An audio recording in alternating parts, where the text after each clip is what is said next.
అట్లాంటి శ్రీనివాసరెడ్డికి ఓటేస్తే ఇవాళ మనకేమన్నా ఉపయోగమా?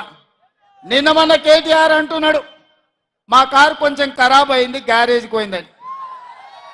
అరే పిల్లగా, నీ కారు ఖరాబు కాలే, నీ కారు ఇంజను అనుము చెడ్డది, ఇంకా మళ్ళా రాదు.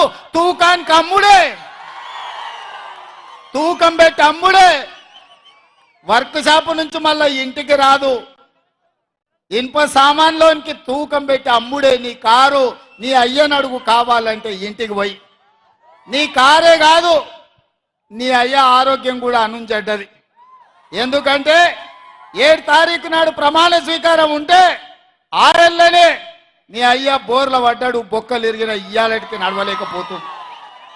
మొన్న జరిగిన ఎన్నికల్లో ప్రజలు కారును బండకేసి కొట్టిండ్రు, 100 మీటర్ల గోతి తీసి పాతి పెట్టిర్రు. ఇంకా కూడా ఆయన పొంకనాలు కొడుతున్నాడు. నిన్నటికి నిన్న మాట్లాడుతుండు ఈ పొంకనాలు. ఆయన ఏం మాట్లాడిండు? ఆయన పిట్టల ద్వారా నాతో 20 మంది ఎమ్మెల్యేలు టచ్లో ఉండ్రు, సిట్కే కొడుతూ వస్తారని.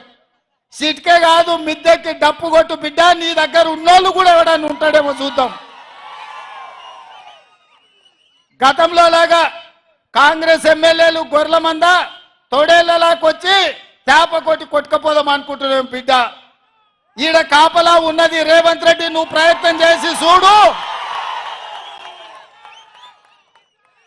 ఈడ మా ఎమ్మెల్యేలను కంచేసి కాపాడుకునే శక్తి హైటెన్షన్ వైరు రేవంత్ రెడ్డి ఉన్నాడు బిడ్డ.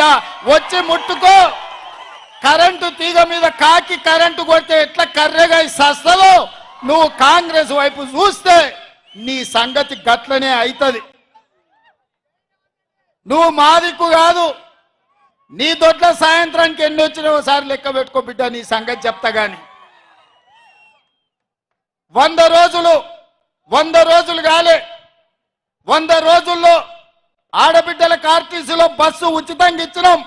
35 కోట్ల మంది ఆడబిడ్డలు ఇవాళ బస్సులలో ఉచితంగా ప్రయాణం చేస్తారు. 100 రోజులు కాలేదు, ఆరోగ్యశ్రీ పథకం ద్వారా 10 లక్షల రూపాయలు ఉచితంగా మహిళలు ఇవాళ అన్ని కుటుంబాలకు ఆరోగ్యాన్ని అందించినాం. ఇదే కాదు, మాట ఇచ్చినాం, కట్టెలపై నుంచి విముక్తి కలిగిస్తాం, మీ కన్నీళ్లు దూడిస్తాం, మిమ్మల్ని ఆదుకుంటామని ఆడబిడ్డలకు మాట ఇచ్చి